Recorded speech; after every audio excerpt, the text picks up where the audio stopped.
Good morning, everyone. Thanks for coming out today. Before we get started, I have just a couple of announcements.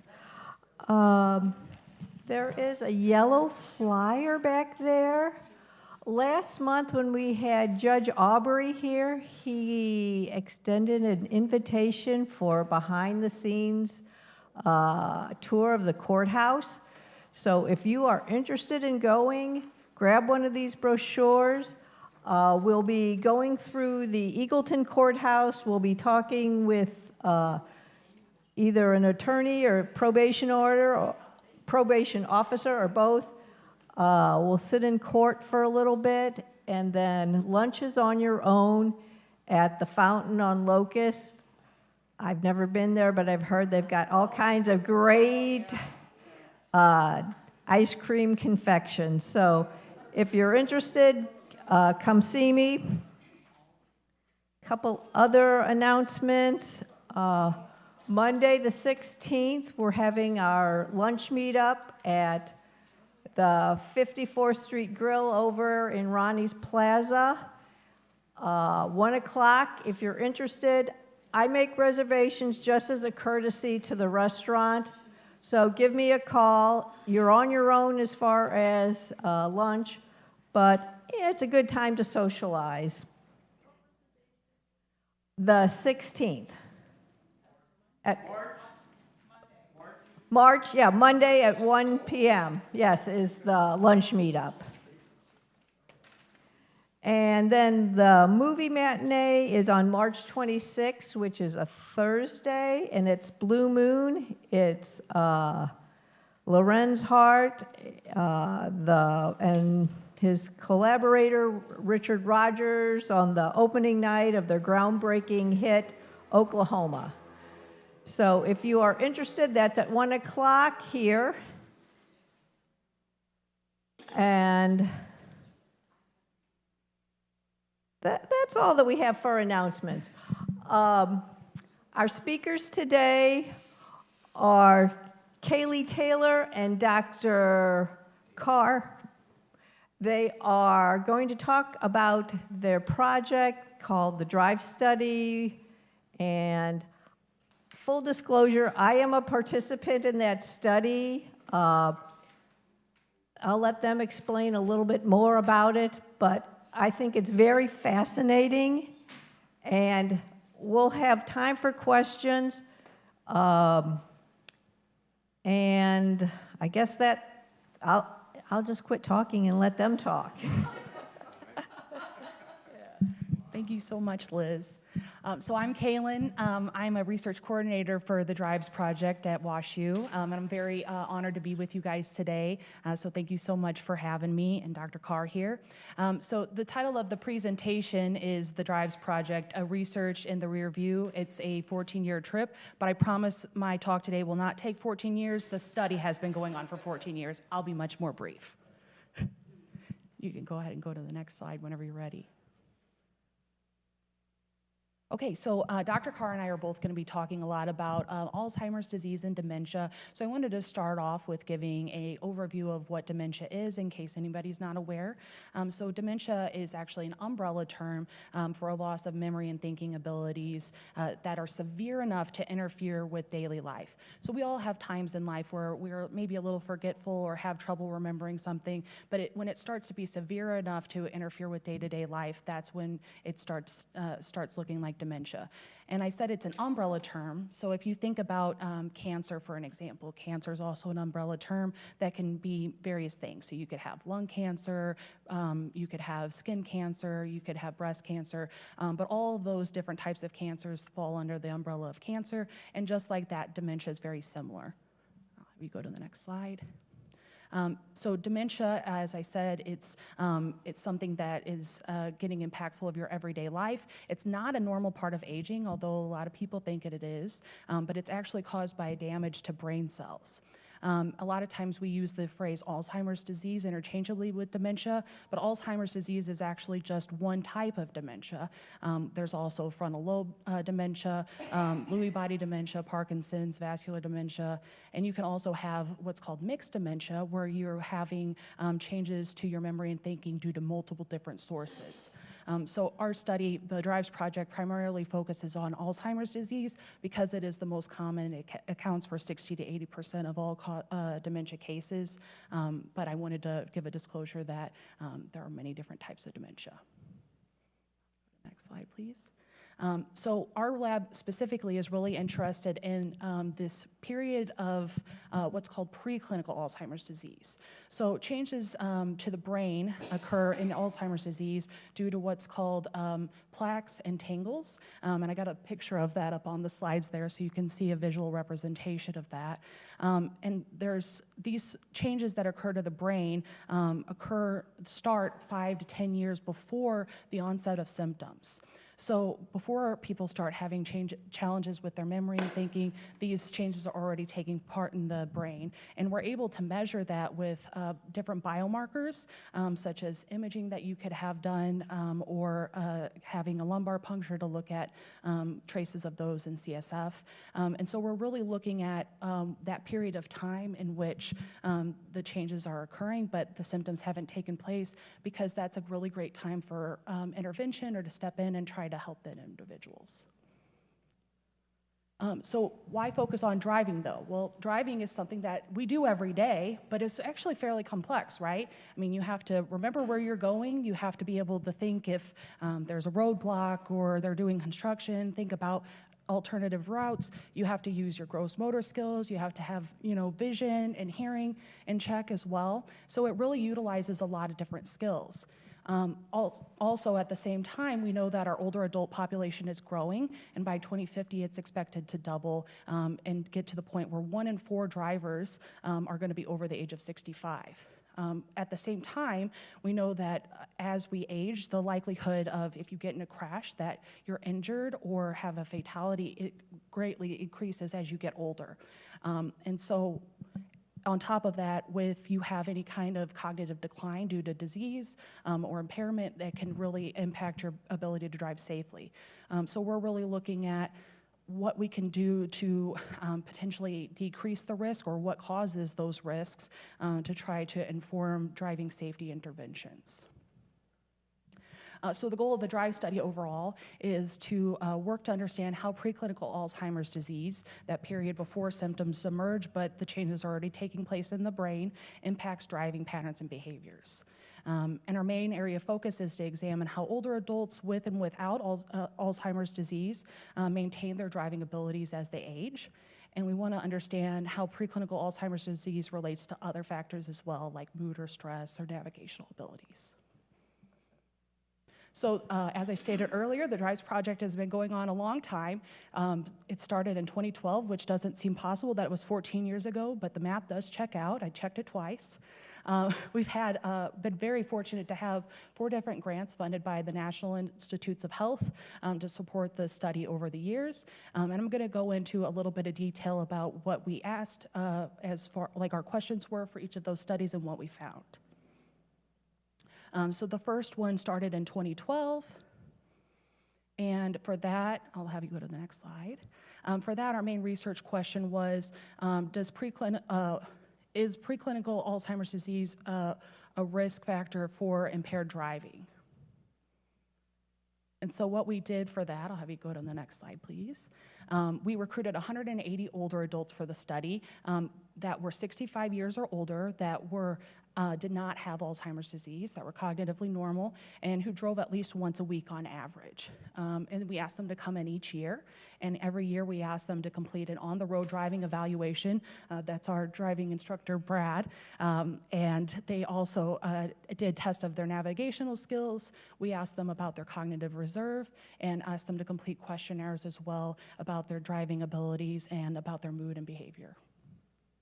And so what we found is that yes, preclinical Alzheimer's disease is impacted by, that is shown by elevated biomarker levels, is related to changes in driving behavior. Then for our next study that started in 2017, we asked, can changes in everyday driving behavior predict the future onset of dementia, and what factors predicts driving cessation, so deciding to drive less or quitting driving altogether? And so for this, we increased our cohort to 300 participants, all again who were over the age of 65 and drove on a regular basis. And we added in measures of everyday driving behaviors.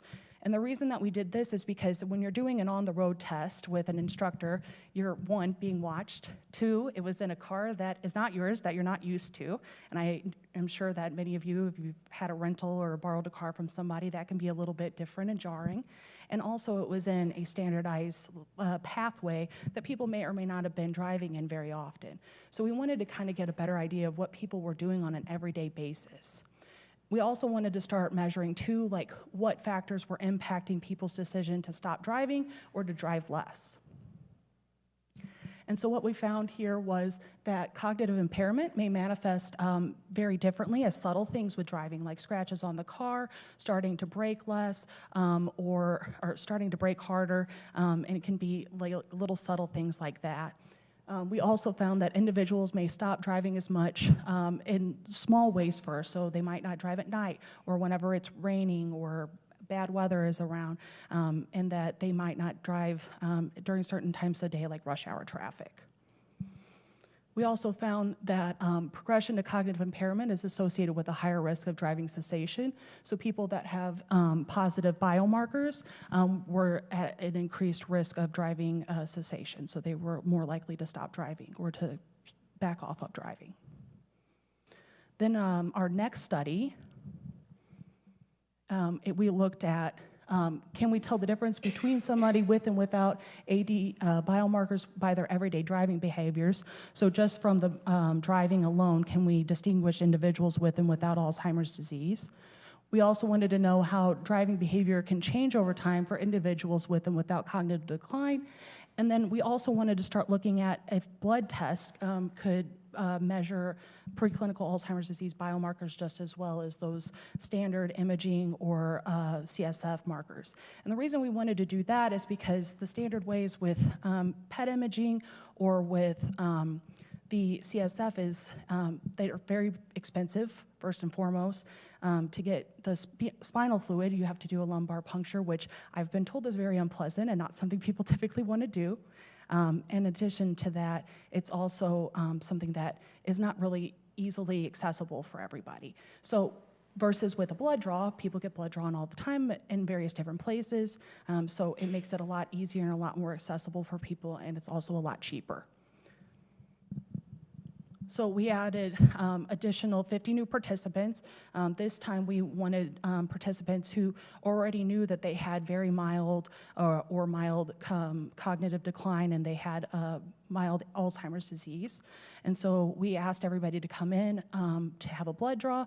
We also asked them to complete those other biomarkers like imaging or spinal tap to get the other biomarkers. We asked everybody to complete cognitive testing, and then we continue to track driving patterns and behaviors. And what we found is that our participants drive a lot. So this is a map here of, as you can see, North America, and all the little lines there are trips that participants took. And we have people driving all over the United States, up into Canada and into Mexico, and even up in British Columbia in the very northeast up there. So participants are driving a lot, which is amazing. And what we found too is that the plasma biomarkers, just like CSF and imaging, is pretty good at predicting changes in driving behaviors. We also found that elevated AD biomarkers in plasma are associated with fewer total trips, as well as driving at night, decreased trip distance, so people aren't driving as far when they are driving, and shorter trips, so they're not driving for as long of a period of time as well, and more speeding incidents too. And so on this slide here, and if you want to click one more, it'll show another one. So this is kind of a really not very easy to interpret graph, but basically it's showing that positive biomarkers is a decreased number of trips, lower distance of the trips and more aggressive driving like hard braking or speeding. And then on the way on the right, you can see that's the distance that people are traveling. So people are traveling mostly within a 5-mile radius, and then a little bit within a 10-mile radius, and then just a little bit out of that whenever they are having positive biomarkers. The plus was for 80 positive for biomarkers, and then the minus was no biomarkers. So positive meaning you had, signs of those biomarkers, and minus meaning you don't. All right, and then last thing that we found was that the 80 biomarkers are differently related to either driving or cognitive testing. So some of the biomarkers were really good at predicting changes in driving behavior, but not very good at predicting changes in cognitive testing, while others were really good at predicting changes in cognitive testing, but not good in checking driving behavior. So more research to be done on that end. And then our final study, we added in the impact of depression. And the reason that we wanted to look at depression is that the symptoms of depression a lot of times will overlap with the symptoms of dementia. And so we wanted to try to tease out the differences there.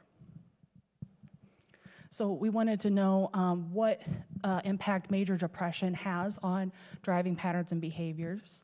We also wanted to know if major depression and preclinical Alzheimer's combined predict faster change over time in driving behaviors in older adults. And then finally, we wanted to know what impact medications have, specifically looking at antidepressants on driving, and if that is related to changes as well. So again, we asked people to complete blood-based biomarkers. We asked them to complete lumbar puncture and PET imaging, as well as questionnaires and cognitive tasks. We also asked people to fill out information about their medication as well, so that we could look at the impact of medication, and we continue to look at natural driving in everyday life. And what we found is that older adults with major depression are more likely to speed, have greater variation in trip destinations, and have more adverse events in driving, like braking, hard braking, compared to individuals without depression. We also found that the interaction between the biomarkers and neuropsychiatric symptoms in depression were not statistically significant, and that changes in symptoms increase the risk of progression to cognitive impairment. And then also the use of antidepressants or other drugs was associated with an increased risk of receiving a fail or marginal pass on the driving test. So just a quick little summary of some other key points of the study. So first and foremost, I want to thank all of our participants, because without them, none of this would be possible. We are very fortunate to have had 624 individuals enroll in the study over the lifetime of the study. We've had people come from all over the place. So a lot of our participants come from Illinois or Missouri, but we also have people from Tennessee, Ohio, Michigan, Florida, Arizona, and Colorado as well. We also have had participants participate for 5 or more years, and some even 10 or more years, so we're really fortunate to have them. It's amazing. And so far, we've had 98 publications come out of the work that we're doing, but we have a lot more on the pipeline for 2026. And people are starting to talk about us a little bit. So we've been published by the BBC, Futuricity, and SciPost, and Medscape, and we've also been featured in the New York Times twice as well. And obviously, I'm just one small member amongst a big team. So on here, you can see our team leaders are Ganesh Babalal and Dr. Bo Ansis. And on the middle is our study coordinator, so I'm one of those. And then we also have our ARCHES team coordinators, which is a sister study to ours. And then we have our data team and our postdocs as well. And Dr. Carr is our medical director for the study. He's up in the top right. And so that's all for me today. I'm going to turn it over to Dr. Carr next. Thank you so much for your time, and I appreciate you letting me be here. Kayla, nice job. I know it's kind of a little bit of a coincidence that Dr. Carr is going to talk about driving. I've been dealing with that for about 30 years, and still Still going, so it's good. You know, when I have given talks in the past on driving, you know, so much of the literature has been negative, like older drivers and risk, and we need to get them off a lot of just biases and stereotypes. And as you may know, older adults are actually the safest group of drivers based on absolute crashes, not so much per miles driven. But I think we can appreciate, even though on average an older driver is a safe bet from an insurance standpoint and risk, we do know we have loved ones, I have patients, that develop cognitive impairment, visual impairment, maybe some musculoskeletal issues that make it difficult to drive and or at times risky. And a lot of people have insight, but some don't. Some think they're great drivers when they're not. My son is one of those. He's scared me as a driver from the time he got his license, and he still does. So, driving behaviors can be long-term patterns and not just what's going on lately. So I'm going to take a little bit different tact in this lecture.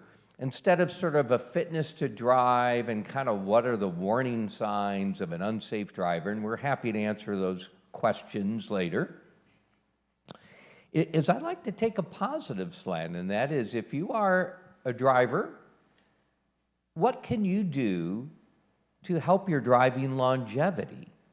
Are there some healthy lifestyle behaviors or things that you can do that keeps you active behind the wheel? So that's where we're at. Next slide, please. I have some disclosures, and I don't think there's anything in particular here that will necessarily be a conflict. Next slide.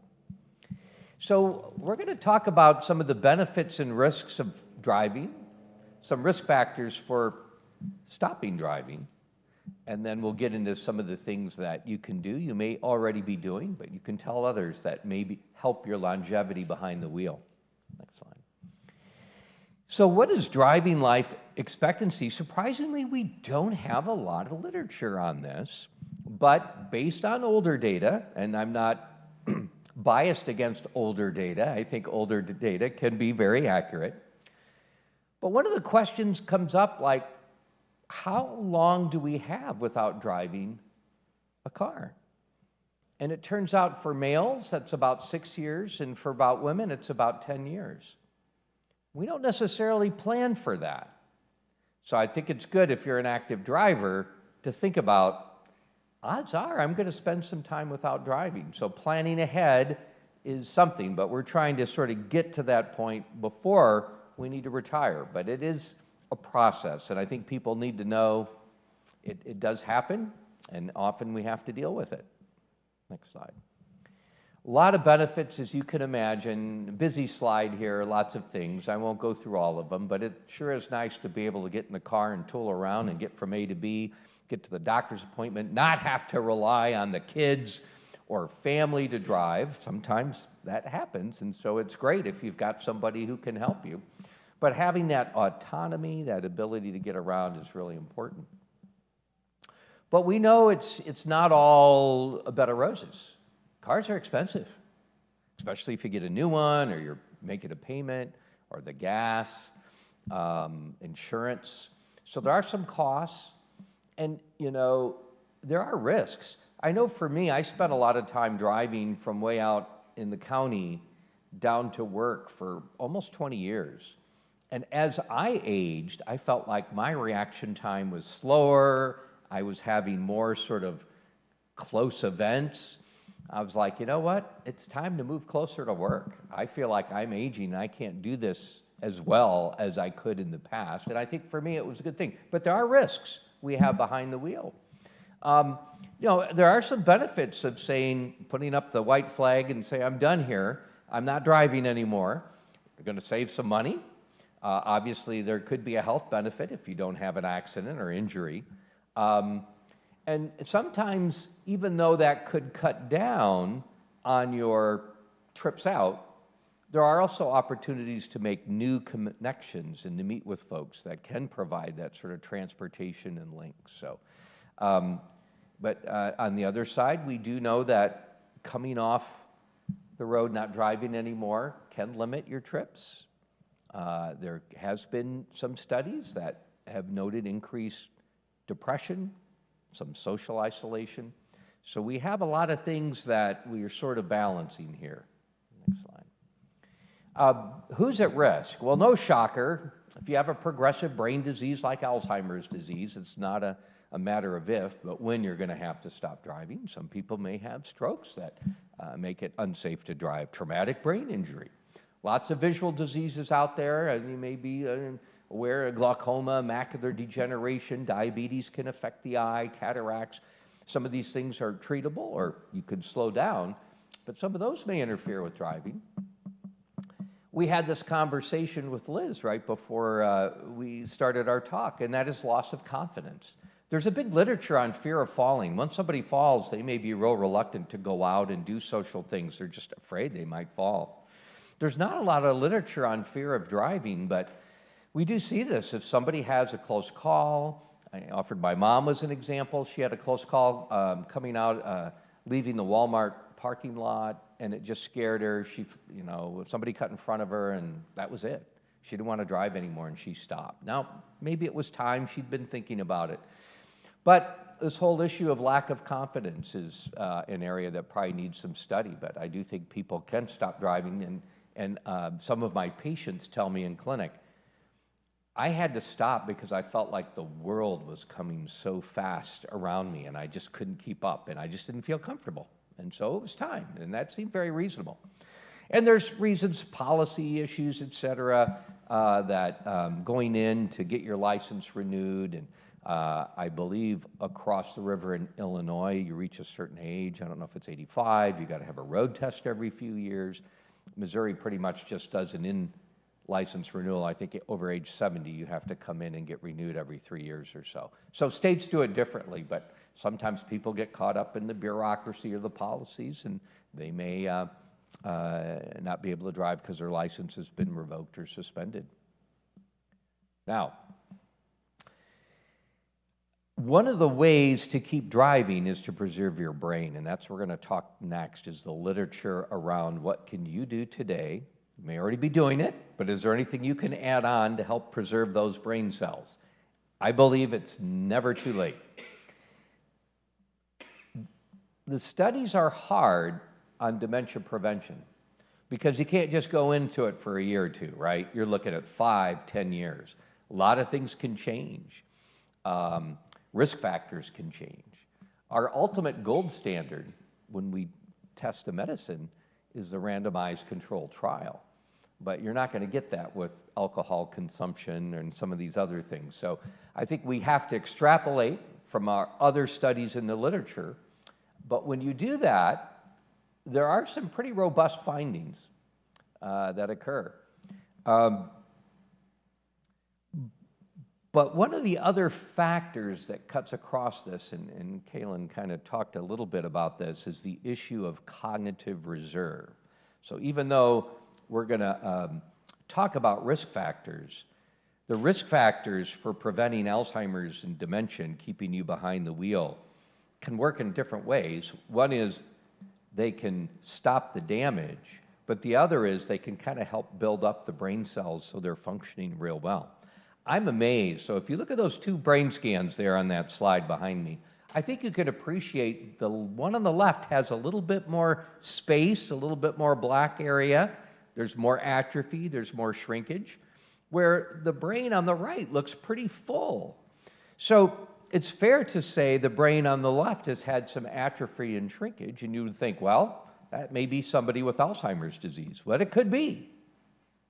But I'm amazed in my clinic how many of those scans that I see and people are completely asymptomatic. They're fine. And the point is, you can have a fair amount of atrophy or shrinkage and not have symptoms. It's really remarkable.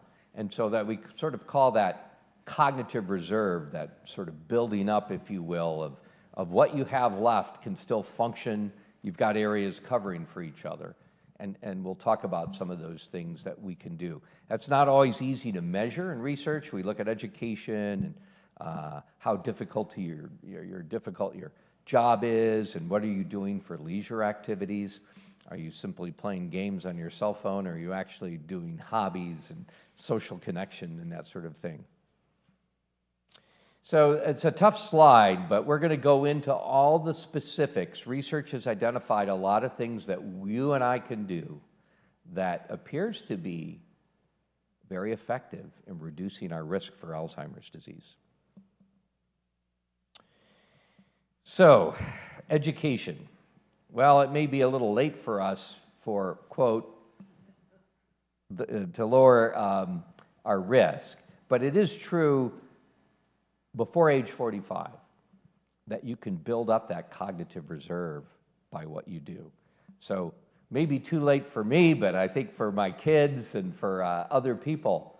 And it doesn't turn out it's so much the years of education, but it's the attainment of a degree, whether it's a year or 3 years, you know, which probably represents a vocation or a trade or something that you're doing that's keeping you active and moving around. So education is great. Now, we don't have a lot of data on late life. However, this could very well tie in, because I think it's fair to say research has shown that people who have educational attainment, in a way, it's a proxy for staying active and continuing to learn across the lifespan.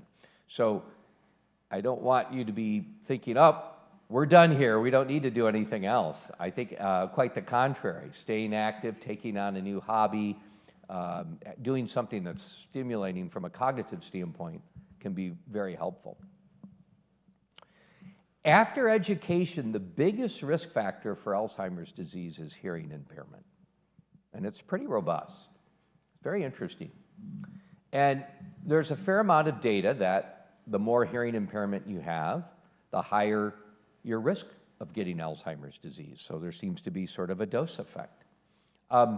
There is growing evidence that if you have hearing impairment, and not so much if you're healthy, but you have other chronic medical conditions, maybe diabetes or hypertension or heart disease, that if you have your hearing evaluated and you get amplification, you're at lower risk for getting Alzheimer's disease. And there's lots of different mechanisms on how we think that could play a role, and I'm happy to talk about any of those for whatever, but I think it's very powerful. Now, how does that help your driving? There's not a lot of data that shows getting your hearing treated is going to necessarily reduce your crash risk. Certainly there's train crossings and ambulance sirens and things like that. That's sort of hard. Those are rare events to, but again, being able to hear is so important for the socialization and interaction and things that we do. Does anybody know anybody that kind of dragged their foot at getting hearing aids, or from that standpoint? Boy, that happens in my clinic all the time. But I think, you know, an added motivation is not only are you going to get more information, it's kind of hard to retain things if you're not hearing them. So putting that little bit about saving brain cells and helping your brain has motivated some of my patients to go out and get that audiology evaluation. Depression. Kaylin mentioned our studies with the drives, and as you can imagine, mood can affect your driving patterns and decrease socialization, et cetera. And we do see depression in midlife as being a risk factor for Alzheimer's disease. Now, we've all had low moods and grief and bereavement and things like that. Does that mean I'm at risk? No, but I think if you have a very severe, period of low mood, that can have an impact. And so how do we deal with that? Well, get treated. Again, I have a lot of patients that are very stubborn about not having their mood addressed, but there's a lot of ways to do that. Counseling is very effective. So is medicines. Combination, probably even stronger than just either one. So I think let's just don't sit on the depression. Let's try to manage it, talk that person in if they need some encouragement to deal with it. Socialization is part of that, right? Getting people out there and connected, I think, is very important. Traumatic brain injury. Boy, we try to avoid those. I had an unfortunate accident. How many people? We're not too far. Are we in Sunset Hills? Yes. So you're going to question my professionalism when I tell you this story. But I was a high school kid, and there was a country club nearby in Sunset Hills. Is it Sunset Hills Country Club? Is there a country? Yeah. Yeah, so we used to go and toboggan or slide in the snow down their hills at night and build crazy stuff as a kid. And I remember I hit a concrete drainage ditch at the end, and it caused, I was out. And I woke up in what had been called, I think, Furman Deloge Hospital back in the day, St. Louis University. There were no CAT scans back then. They did a skull x-ray. I woke up, and they go, he's fine, send him home. But those are the kind of things that having a traumatic brain injury with a loss of consciousness or hospitalization puts you at risk for future Alzheimer's disease. And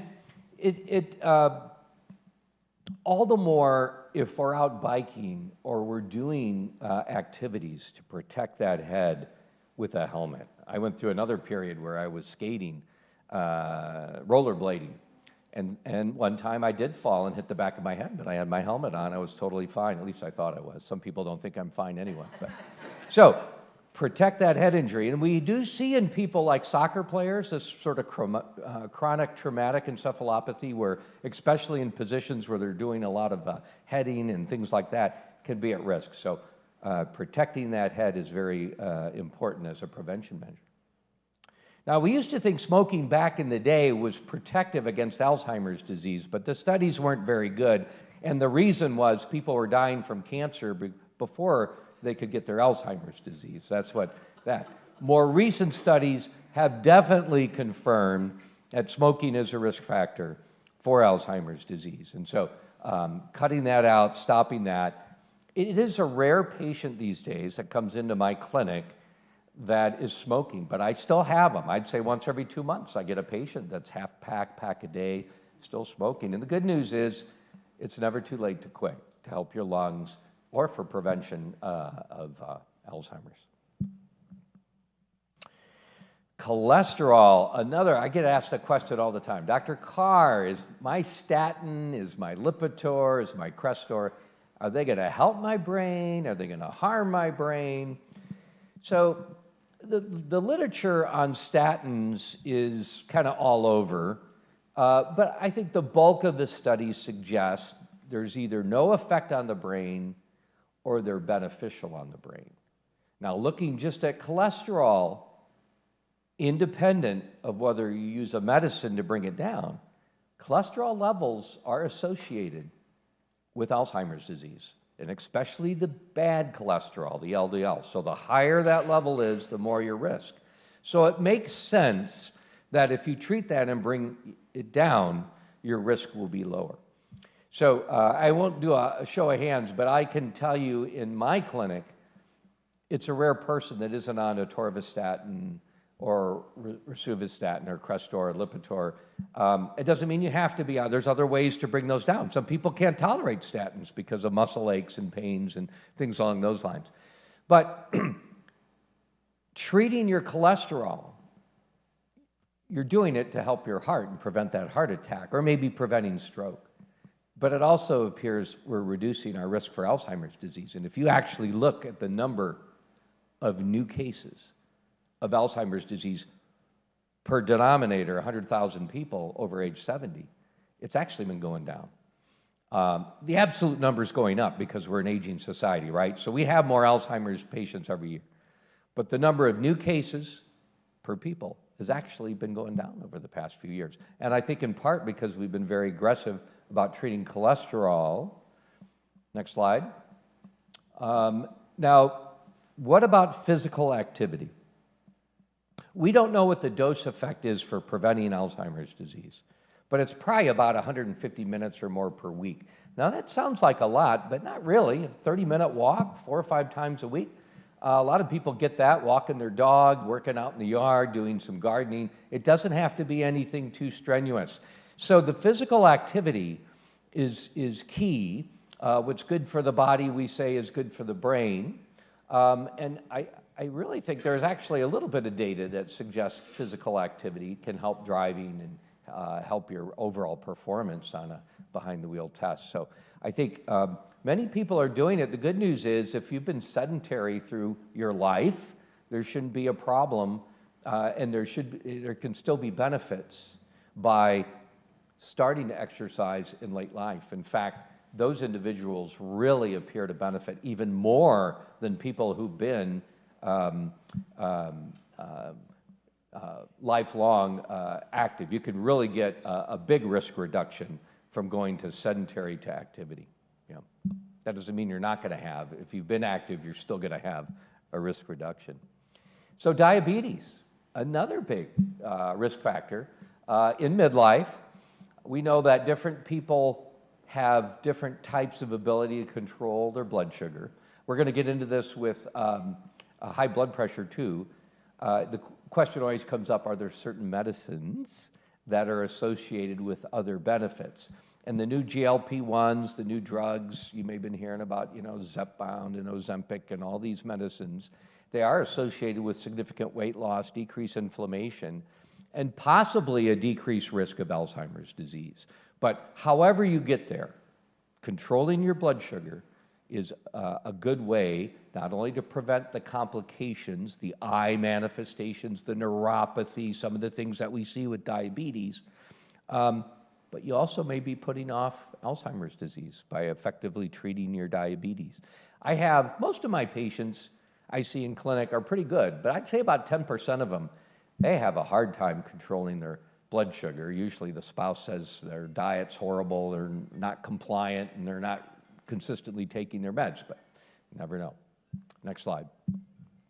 Blood pressure, another risk factor for Alzheimer's disease in midlife. And I think we're better at treating this condition, putting people on medicines.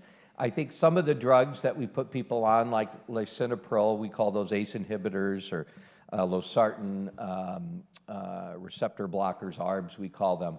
They seem to have some additional benefit in preventing the risk of Alzheimer's disease. But again, independent of the drug that's chosen to treat your blood pressure, by having that managed and under control, you may be preserving your brain and extending your driving life expectancy. So this is always a fun topic, right? Alcohol, and what does that do for your brain? And it's a little tricky because it's been well studied, but as I said, there's no randomized trial. I think it's best to first start out, how do you find a common unit? What is one drink, one alcoholic drink? Turns out that's not necessarily an easy answer. When I have patients in my office, I'll look the patient in the eye and I'll say, how much alcohol do you drink? Well, doc, I just have one drink at night. And then the spouse smiles and says, yes, but it's this big. Yeah. So then we start getting a little granular. It turns out that anywhere from 12 to 14 grams of alcohol is a unit, at least in the United States. The UK does it a little differently. So a standard drink might be 12 ounces of beer, 3 to 4 ounces of wine, or 1 to 2 ounces of spirits. So if you have a drink a day, you're probably okay. But if you started having 2 or more drinks per day, that's associated with an increased risk of Alzheimer's disease and vascular dementia. So I counsel a lot of my patients that are either cognitively normal or have some mild impairment, maybe early Alzheimer's disease. You're probably better off not having it, but if you do have it, try to limit it to 1 standard drink a day. When you start, the histories that I get, the collateral sources, which are typically the family member or adult child, can usually tell me how many drinks they can have when it starts interfering with their gait, balance, and their memory and thinking. And usually that's 3 or 4 or more once you've got memory problems. So again, I think limiting that, I think, could be very helpful from that perspective. being overweight in midlife. Now, it's sort of weird. There's this obesity paradox. When you're over age 70, having a little extra weight, it's controversial, but it may be protective. And we can go into different reasons for that. But in midlife, it appears to be a risk factor for obesity. And the benefits seem to be more with diet and exercise than they are with bariatric surgery per se. So again, I think having that treated, getting the BMI down, can be another preventive measure. I'm not sure the evidence is there in late life to aggressively treat obesity, but you may want to do that for musculoskeletal benefits, other benefits, and depending on your life expectancy, it may be helpful. The other thing Liz and Kaylin and I talked about was this whole issue of social activity. So social isolation is a big risk factor for Alzheimer's disease in late life. Now, how do we define that? So research does it different ways, but generally it's 2 out of 3 of the following. You're living alone, you see your family or friends less than once a month, and you don't have any weekly group activities. Now, probably speaking to the choir, in fact, some of you may be in the choir, but you probably know some people who fit that criteria for social isolation. And so many things can get better. You think about a mood and, hey, you need to get into your doctor to be checked and you're not feeling good. So many benefits for being connected. And we do these things to feel good, but boy, the brain loves it when we're interacting. People ask me all the time, well, what about luminosity, getting on the website and doing cognitive testing and doing the Nintendo brain game? And I'm like, I'm all about games, puzzles, and cards, but especially if you can do it with other people and have those interactions, the judgment, the rules, the discussions. Those things light up the brain and I think really can have a big change. So air pollution, there's something to be said for trying to reduce that. Watch out in countries that have wood-burning stoves, coal stoves. Breathing in particulate matter can be a problem. I know in some cities, I think we're better now in the United States, but we know other countries have high levels of pollution. They also have high levels of Alzheimer's disease. So watching the exposure there, I think, is important. And even illumination at night, light pollution has been shown in a recent study that it's important to have darkness in your life so your brain, you can cycle through your sleep cycles really good. And then visual loss. So this is an interesting one, kind of in there with hearing loss. This was a new one that Lancet added the last couple years. And not so much glaucoma and macular degeneration are associated with future Alzheimer's disease, but it turns out cataracts and diabetic retinopathy are. And I think with the risk factors for diabetes, the retinopathy could be an indication that, diabetes was just not under good control, whether you tried it or not, and maybe that puts you on the fast track. But why would cataracts? So people that have cataract surgery seem to be at a lower risk of dementia. Why is that? And again, whether they're socializing more, there's some theories that it's restoring the blue light, which also helps with your sleep cycle, and you get through some of that deep sleep where you're getting rid of the Alzheimer's proteins. So I think these are all things that, to get in, get the eyesight checked, and get it managed. Other factors out there, if you have sleep problems, get into the sleep clinic. Some of you may have atrial fibrillation. You may be on apixaban or Xarelto or blood thinner to prevent stroke. Turns out, although atrial fibrillation, very common in late life, we see it a lot, a regular heartbeat, it appears to be a risk factor for future Alzheimer's disease. The good news is if you get treated and you get on your blood thinner, that appears to decrease your risk, which is good.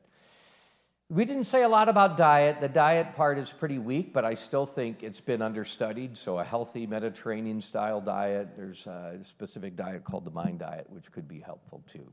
But are there things, I think dancing, especially ballroom dancing, square dancing, people are combining a cognitive activity with a physical activity. I can't tell you how many people I see in clinic in their 80s and 90s that are dancing into probably triple-digit age things. So there's things that we can do to kind of tackle. Next slide. So these are the top 10 things, sort of to keep behind the wheel, keep your brain healthy. I won't go back over them, but I think at this point, pull back. Do we have a few minutes for questions, or a couple minutes? Couple minutes. So I hope this was somewhat helpful on keeping the brain healthy and hopefully keeping you behind the wheel for a longer period of time, and happy to have a couple questions. Yes? In case I missed this, were they driving their own cars? And were you tracking them via satellite or device? That's a great question. So yes, so we started off just doing a road test where people were driving one study car that with an instructor, but then when we switched to the later phases of the study, they're driving their own cars, and there's a little device, it's like a little green thing that plugs into the port in the car, and then that transmits via satellite. That's a great question, thank you.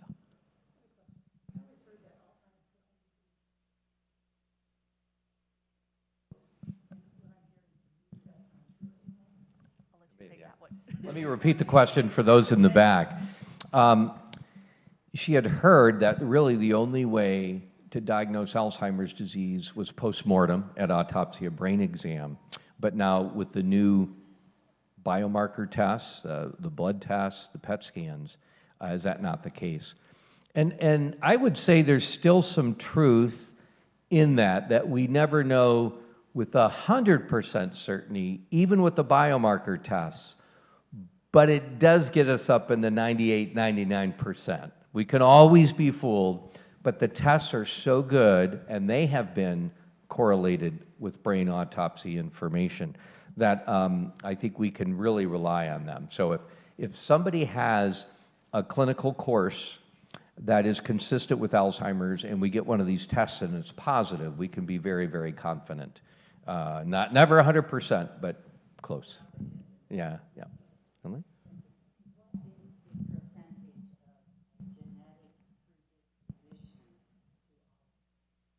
Yeah. So great question. What is the genetic predisposition when it comes to Alzheimer's? There's two parts to that question.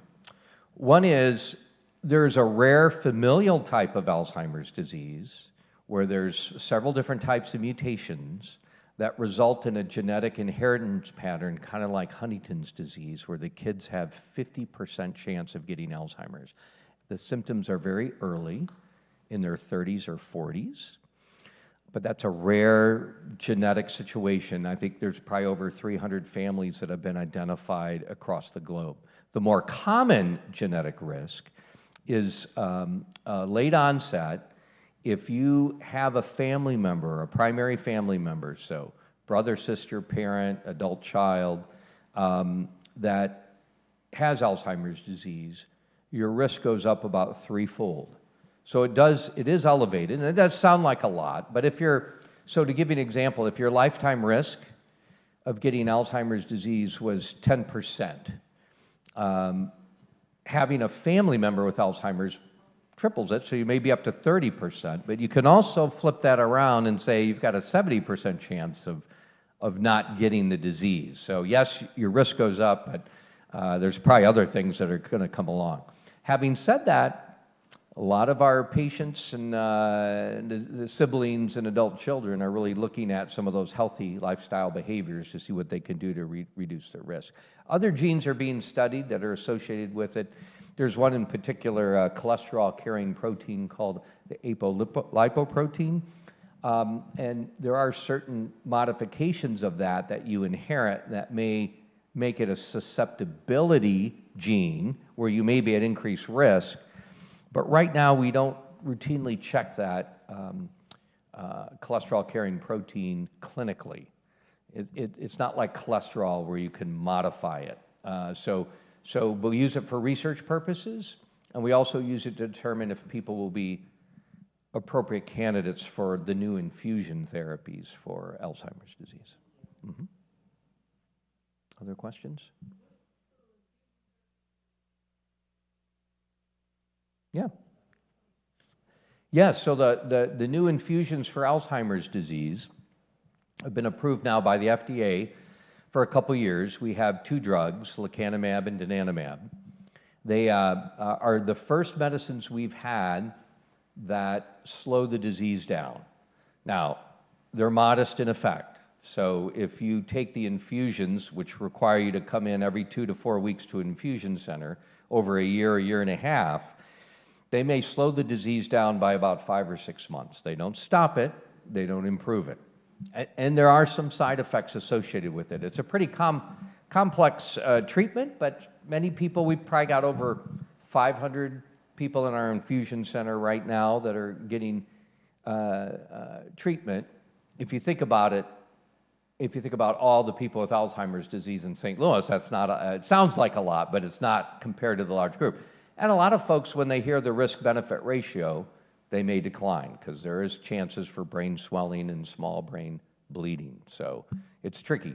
But there's a lot of written information people read about, they process it, they think about it. But at least it's exciting from the standpoint, for the first time, we've got drugs that are slowing this down, and of course there's a whole wave of studies coming after this that we may be able to add to those drugs and either further slow it down or stop it in its tracks. So it's an exciting time right now. Yes?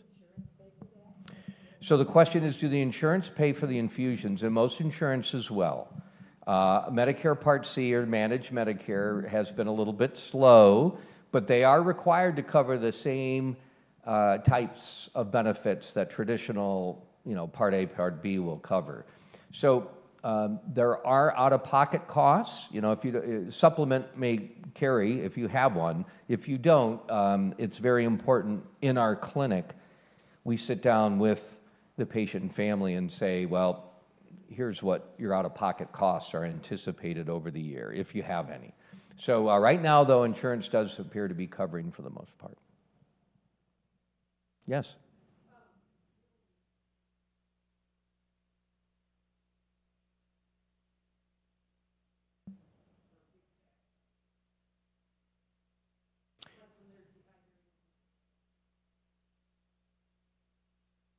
Yeah, so great point. I definitely see that consistently in my practice for all levels of dementia. If somebody has Alzheimer's disease, if they get dehydrated, very common to get mental status changes if the dehydration is a moderate severe. Some people are mildly dehydrated and doesn't seem to affect their cognition. Constipation, that's been in the nurse's textbook for over 30, 40 years. I've probably seen 2 or 3 cases where I felt like the constipation was so bad it affected cognition. So I wouldn't rule it out, but most folks that I see, they may have some pretty significant constipation and some significant cognitive impairment. And treating the constipation hasn't really made a big difference. Now, other people may have different opinions and see in individual cases. I would say treat the constipation. It's uncomfortable, but I don't think we can expect dramatic changes.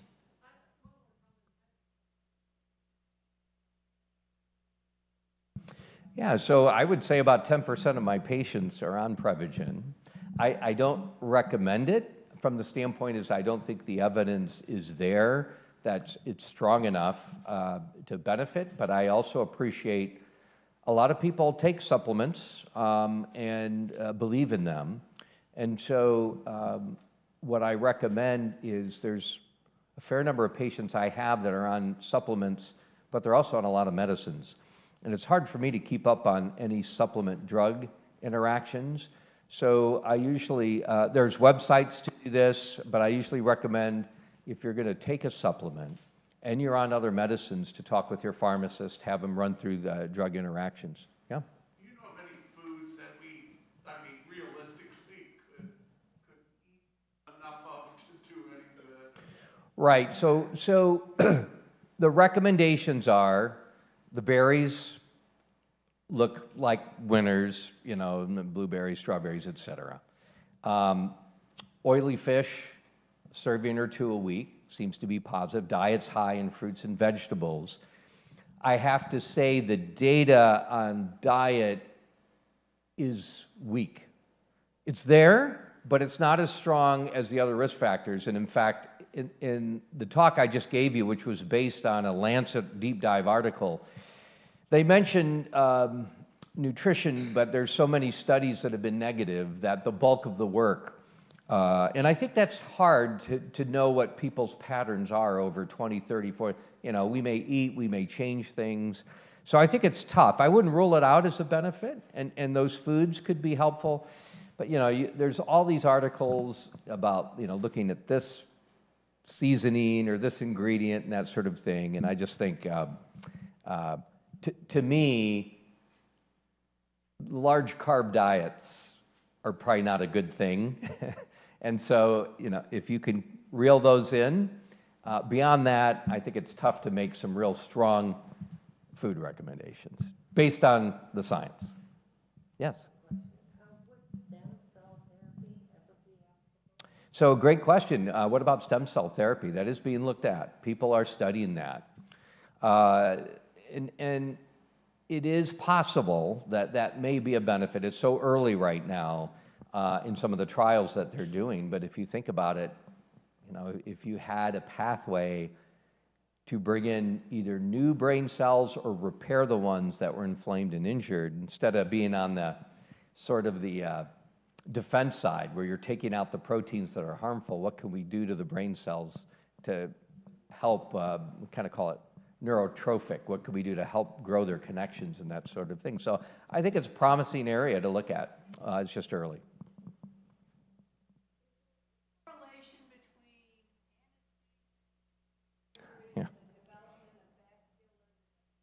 Yeah, so there are some, again, weak associations that have been in the literature, but nothing has been proven from that standpoint. I do think if you had a complication during surgery and, you had obviously low oxygen level, low blood pressure, that can cause injury.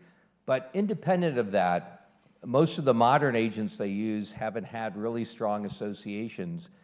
What I hear or see in clinic is people who have had tons of surgeries. So maybe they've had 8, 10, 12 surgeries through the years. And what is the cumulative effect?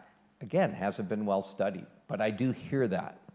So, but I get asked a lot for my patients with memory problems, should they have this surgery or that surgery? And unless they have a real advanced dementia, if they've got some significant pain in their knee and they're thinking about knee replacement, there's a toll on the brain from dealing with chronic pain and having to take pain medicines and not going around and not socializing. And so, yeah, there's risks. I think there's a significant risk you'll have an acute confusional state. We call that a delirium with anesthesia for our patients that have memory problems, but usually that's very short-lived if it happens at all, especially in the mild to moderate stages. So if somebody's having discomfort that's impairing their quality of life, we usually go towards, all things being equal, if they don't have like a heart condition or a lung condition that puts them at risk, to go forward and get relief, especially if it's a pain situation. I have so many patients that have been told they can't have surgery and they're miserable. They're popping pain, they're doing everything they can, but it's tough. And so, and some of them can't because their heart or their lungs are too bad, but it's, if you can get it done before you get to that point, sometimes it's certainly worth it. Yes?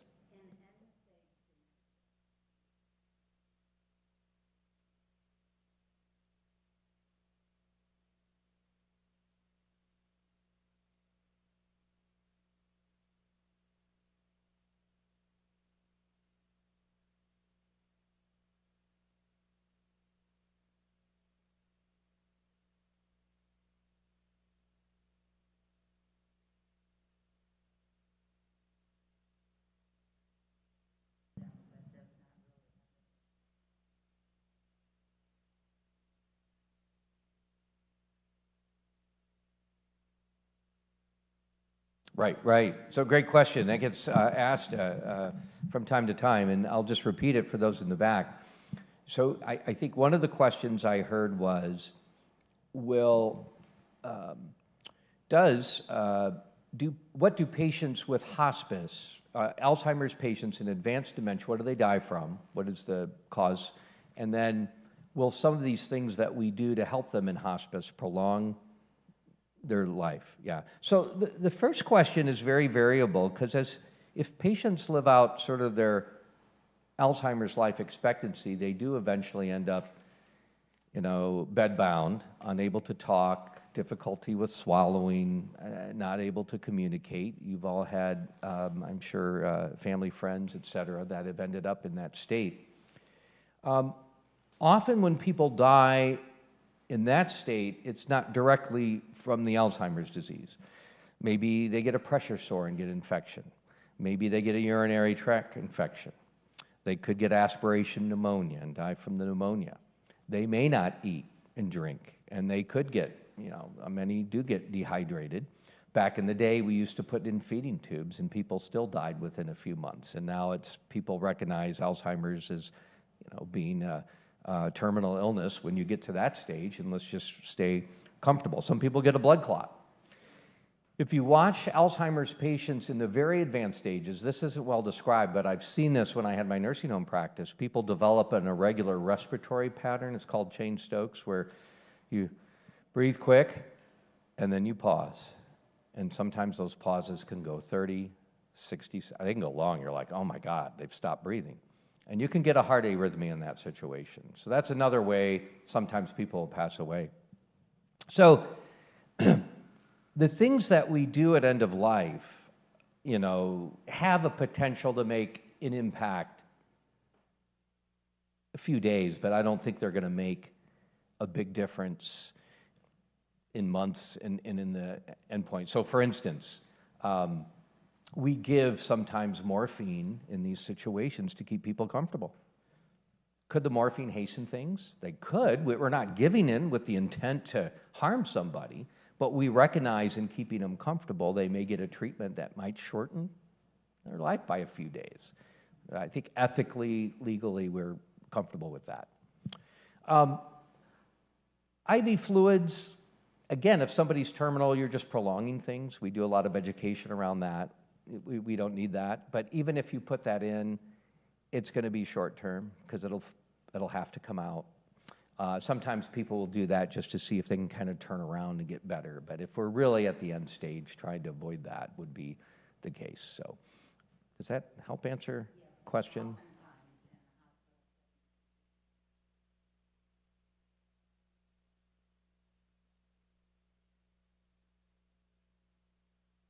Mm-hmm.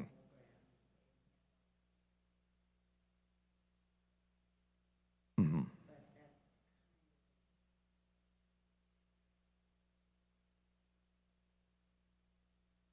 Yeah, no, it's a good point. Morphine can be very, very comforting. So, Liz? Going to ask the information presented, is that available someplace that we can look it up? Yeah. I have slide printouts if you want to take some with you. I'm also happy to share a digital copy too. Okay. If anybody wants.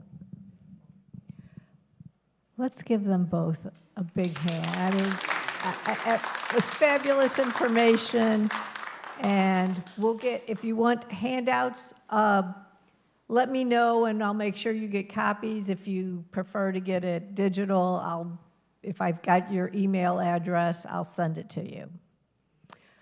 Well, thank you for attending. Lunch is downstairs. The elevator's right there. If you need your steps, it's right at the end of the hall.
feel like when I run into a nurse, I feel like I need to say service. It's like the military.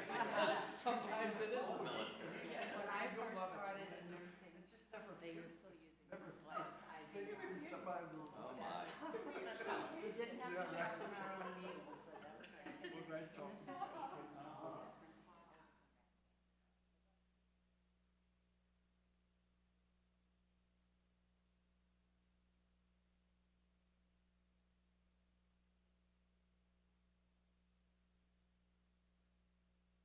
Oh my gosh, Glory day of medicine is over. He was already, that was pretty the funny. nurses and the physicians collaborated Yes, yes. It was.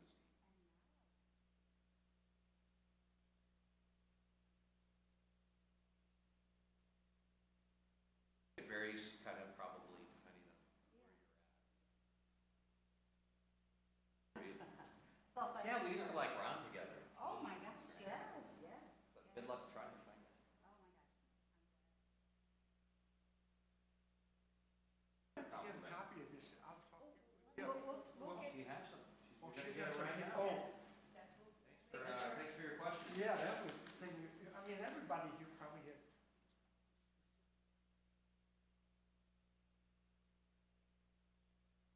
I'll make sure